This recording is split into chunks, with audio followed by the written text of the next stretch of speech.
مسلمانوں کے نہ رکنے والے زوال کی وجہ یہی ہے کہ ہم نے آسانیاں تقسیم کرنے کے بجائے رکاوٹیں کھڑی کرنے کا فن سیکھ لیا ہے۔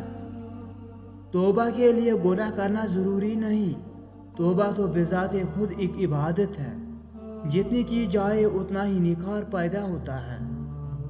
زندگی کے اکثر مقامات پر میں نے جانا کہ میرے ساتھ اللہ کے سوا کوئی نہیں ہے، اور تبھی مجھے اندازہ ہوا کہ صرف اللہ کا ہونا کس قدر بہتر ہے۔ دوسروں کی توقعات کے مطابق زندگی بسر کرنے کی وجہ یہ ہوتی ہے کہ ہم ڈرتے ہیں کہ کہیں وہ دوسرا ہم کو چھوڑ نہ دے۔ ہمیں خلوص اور اچھائی اپنے الفاظ میں نہیں، اپنی نیت اور فطرت میں پیدا کرنی چاہیے، تاکہ ہم لوگوں کے عیب نہیں خوبیاں دیکھ سکیں۔ ہم زندہ بندے کو روٹی تو نہیں دیتے، پر مرے ہوئے کے نام پر دیگیں دے دیتے ہیں۔ جب تک ہم خدا کی ذات سے رابطہ اور تعلق استوار نہیں کریں گے، زندگی کی سلوٹیں بھی دور نہیں ہوگی۔ فکر نہ کریں، لوگ بھول جائیں، مگر اللہ نہیں بھولتا، نہ آپ کی نیکی نہ لوگوں کی زیادتی۔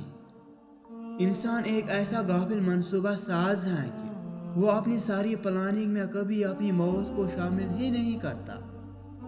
انسان بڑی دلچسپ مخلوق ہے، جانور کو مصیبت میں دیکھ کر برداشت نہیں کر سکتا، لیکن انسان کو مصیبت میں دیکھ کر خوش ہوتا ہے۔ فاتحہ لوگوں کے مرنے پہ نہیں، احساس کے مرنے پہ پڑھنی چاہیے، کیونکہ لوگ مر جائیں تو صبر آ جاتا ہے، مگر احساس مر جائے تو معاشرہ مر جاتا ہے۔ شدید دکھ ہوتا ہے جب ہم کسی پر اندھوں کی طرح اعتماد کریں اور وہ ثابت کر دے کہ ہم واقعی اندھے ہیں۔ اگر تم دولت مند ہونا چاہتے ہو تو سخی ہو جاؤ اور بانٹنا شروع کر دو۔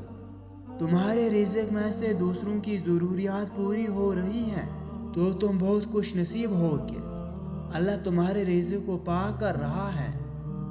دو چیزیں ہمیشہ ٹوٹنے والی ہیں، سانس اور سانس۔ سانس کے ٹوٹنے سے انسان ایک ہی بار میں مر جاتا ہے، اور سانس ٹوٹ جائے تو انسان ہر پل مرتا ہے۔ ضد سے حاصل کی گئی خواہش کبھی بھی خوشی نہیں دیتی۔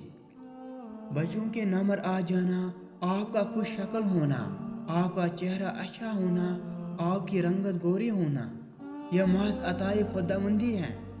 اس کو تم تلوار بنا کر لوگوں کی گردنیں نہ اتارتے رہو۔